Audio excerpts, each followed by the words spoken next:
Hi, this is Ashley. Today we are going to present our tech talk about a project that we had the opportunity to work on during our Code Labs internship with our mentor Courtney Shear. With so many reading apps today, it's hard to keep track of all your readings from multiple sources such as Goodreads, Google Books, Apple Books, Kindle, and newspapers like the New York Times. Goodreads currently links your Amazon and Kindle account since that's their own product, while other reading tracking software provide limited information and limited statistics on reading history and progress over time. Our solution is a full-stack web application, Leaf, which displays and tracks all of your reading activity and content in one place. These are the software, languages, and tools we used in the planning and development of our application, including Docker, JavaScript with React, Python 3 with Flask, Firebase for the database, storage, and hosting, as well as OAuth. Before we started developing the application, we wrote a design doc which helped us define our goals and milestones for the 3 weeks ahead. We used Jira to write user stories and track subtasks related to each story during sprints. Here is an example of a typical user story and how we managed it.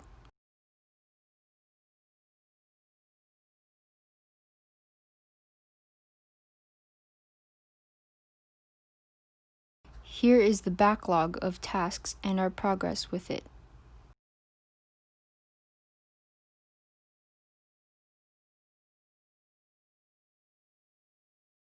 On the high level, our application has 3 parts to it: user interface with user interactions, backend server which receives requests and sends responses, and external APIs which provide user information when linked or synced. Our full-stack application essentially consists of the front end, which displays main web pages, and the user interface, OAuth for APIs, which authorizes access to data from third-party services, and the backend, which securely handles OAuth and CRUD operations. The Leaf app combines these components into one so that users can log in, authorize third-party reading services, and access their reading content and statistics from anywhere, anytime. The front-end repository contains a Docker file with configurations for front-end Docker service, Firebase hosting, React app, and its dependencies. We defined custom React components within the Components folder, while our internal and external API requests are located within the Provider folder.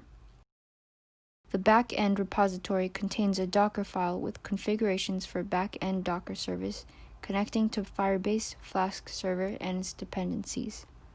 Hi, this is Gabriela, and I'll walk you through the second part of the presentation. Once a user is on the landing page, they can proceed to sign up as a new user or log into their existing account. After login, they are redirected to their dashboard, from which they can access their reading library or their timeline. Clicking on a reading item within Reading Library will bring them to the item profile page. From anywhere within the app, they could add a new item to their reading library.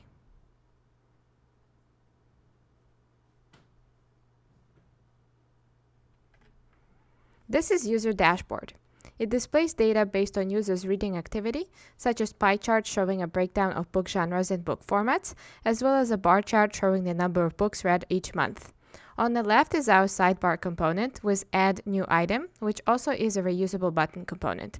At the top is the header component, and the rest of the page is its own unique component, which contains a reusable custom pie chart component and custom bar chart component.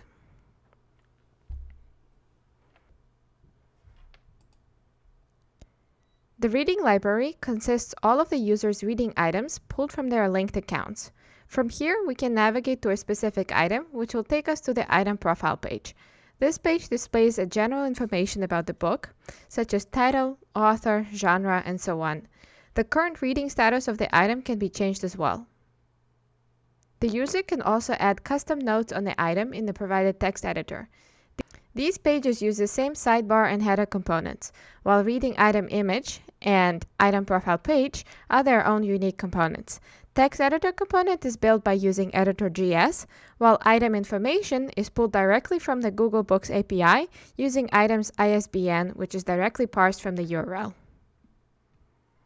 Here's a code example of the API request made from the front end to our back end to receive reading library of a specific user with a unique ID. We use a GET request with Axios library in a specific example. Our backend consists of custom classes such as user class to ensure consistency in the database, and an OAuth class that is abstract enough to support multiple providers in the future.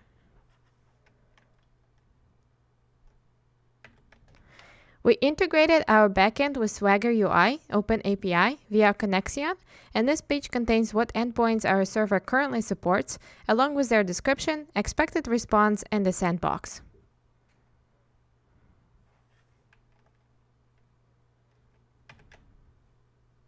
This is the user collection in our database, which contains documents with unique user IDs, properties for reading library, and first name and last name. Within the reading library is an array of reading item objects and the general information about the reading item, such as ISBN, authors, title, and an image URL. We chose Firebase Firestore NoSQL as our database because we wanted to move fast and have a highly scalable and available serverless database.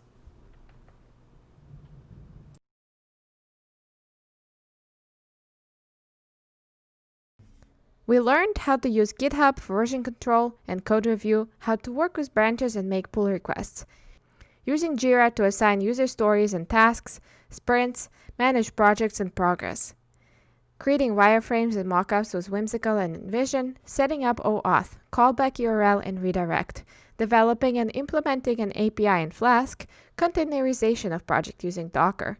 We also learned how to have fun.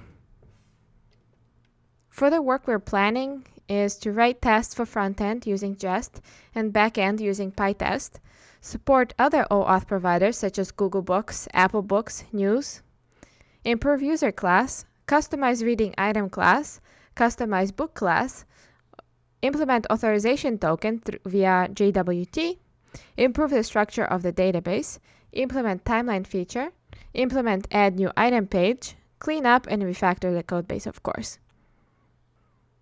Throughout the internship, we made sure to maintain social distancing as we are approximately 2,978.9 miles away from each other. Thank you. We are grateful for CodeDate to provide us with this opportunity, and to our mentor Courtney for helping us achieve our project goals.